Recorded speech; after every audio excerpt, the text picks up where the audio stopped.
Hey everybody, it's Jamie here. Please excuse the voice. It's pre-cruise day, P&O Ventura. Hurrah, I would ordinarily say. However, yesterday, late afternoon, I wasn't feeling very good at all.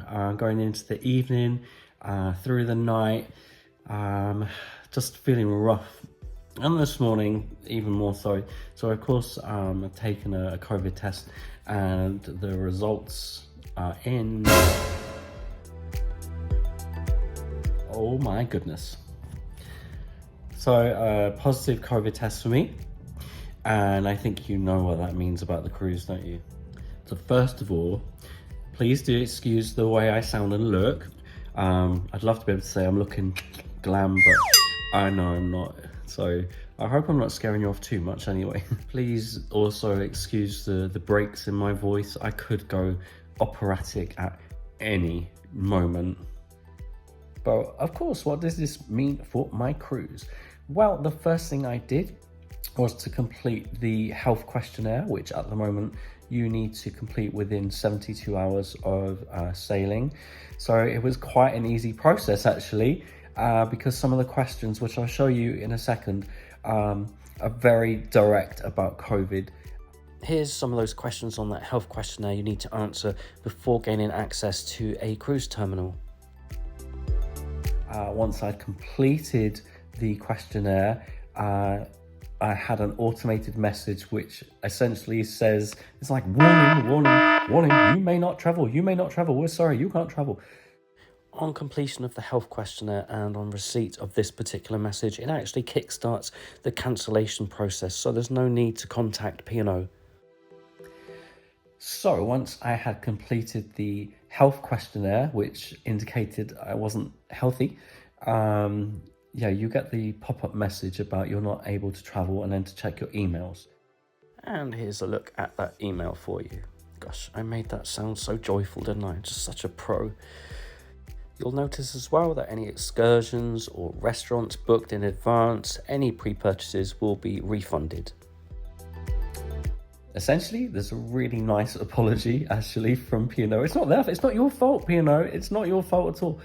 And even at the end of the email, it says, to take care, which I really like. Actually, I tried cancelling our overnight stay at the Holiday Inn in Southampton and explained what the issue was and how I couldn't stay because I tested positive for COVID.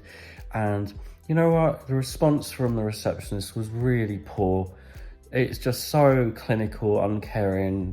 We'd already made the payment. Oh, you have to go back to booking.com. It's their business now, not ours. There's no sort of, I hope you recover soon, take care. There was nothing. I went back to booking.com and they said, okay, you can't get a refund. However, the hotel, it's at their discretion if they would allow you to change the date of your booking. Go back to the Holiday Inn at Southampton, and guess what? Can't help you today, know what about, you'll have to try again later. No sort of, we'll get back to you as soon as someone's available. No, they just want me to make all the effort. So not very happy with the Holiday Inn, especially as I've stayed there many times. So the good thing about the email I've had from P&O, the only good thing, of course, knowing that I'm not going to go on my New Year's cruise, it's okay, I've done a couple before, I'll be all right, is that they now, instead of just cancelling your holiday and you lose your payment, they will transfer that to future cruise credit, and we'll be able to book another cruise. So we're on the lookout maybe for August next summer 2022. We're looking at Iona, going to the fjords, we'll see. So that money's not lost, which is fantastic. So that's a relief actually when you're not feeling well. When you know you can't go on your holiday that you've been looking forward to for so long, that you've saved really hard for, there is peace of mind there knowing actually you can still transfer those funds. So I'm really, really grateful for that. It didn't take long for the cancellation invoice to come through, which confirms how much future cruise credit you will have to use. So how do I feel? Well, really fatigued, I guess. Like a really strong head cold, a bit headachy, runny nose, which is just beautiful to behold always. Short of breath at times, not great because I'm asthmatic as well. Loss of smell, the worst thing ever, loss of taste. Oh my God, I love my food so much. You know I love my food, don't you? However, I guess I'm really lucky compared to what's happened to some people out there. So, you know, this is what it is. It's been 2 years.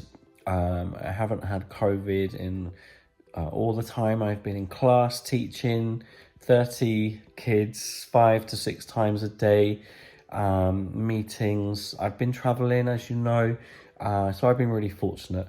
I'm hoping that this doesn't get any worse and on the mend as quickly as possible. I hope everyone out there is well. I'm wishing you the best 2022 possible. Let's hope it's better for everybody. Wishing you all a really healthy and happy 2022. In the meantime, drop your comments below. Has this happened to you? Anything like this happened to you before, where you've been unwell and you've been unable to travel? What was the outcome? Let me know. I know not necessarily the happiest of times, but I would like to hear from you. And in the meantime, take good care of yourselves, and I'm going to see you in 2022 for some really exciting adventures, I hope. Take care. I'm sorry, I winked at you all. Oh, sorry, it's COVID. Bye, everyone.